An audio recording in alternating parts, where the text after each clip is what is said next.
दिल तुर तारू बन के है खास गोरी, अब होई ना केहू पर विश्वास गोरी। दिल तुर तारू बन के है खास गोरी, अब होई ना केहू पर विश्वास गोरी। सुनो और कुछ जन महंगोती हो, सीना फाड़ के ले जा फाड़ के काढ़ के दिलावा हो, मारो के सजावट में टांग दी हो। ले जा फाड़ के काढ़ के दिलावा हो, मारो के सजावट में टांग दी हो।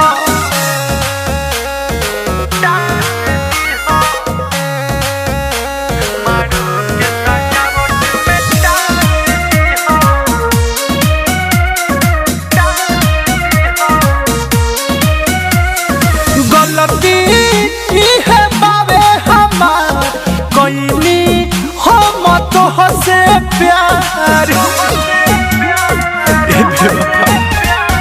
गलती है बाबे हमार, कोई हम तो से प्यार। तहरा सिवा केहू ना बा, तू छोड़ के जाता रू यार।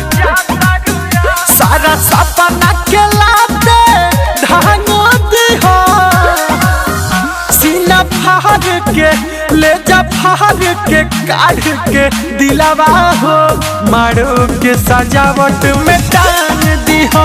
ले जा फाड़ के काढ़ के दिलावा हो, मारो के सजावट में टांग दी हो। Mix by Aditya recording studio Gopalganj.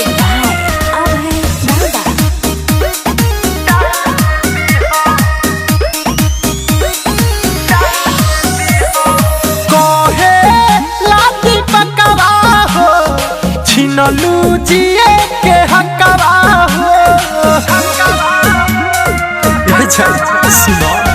कहे लादी पकवा हो, छिनलू जिए के हकवा हो। राइटर मनोज से सनाथ के दिल पर लगल धकवा हो, उड़े वाला चिड़ै के पर पहनती हो। सीना फाड़ के ले जा फाड़ के काढ़ के दिलावा हो, मारो के सजावट में टांग दी हो। ले जा फाड़ के काढ़ के दिलावा हो, मारो के सजावट में टांग दी हो।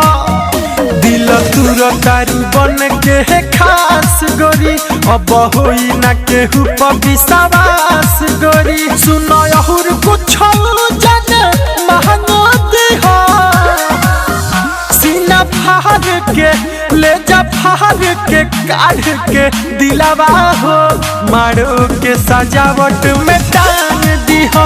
ले जा फाड़ के काढ़ के दिलावा हो, मारो के सजावट में टांग दी हो।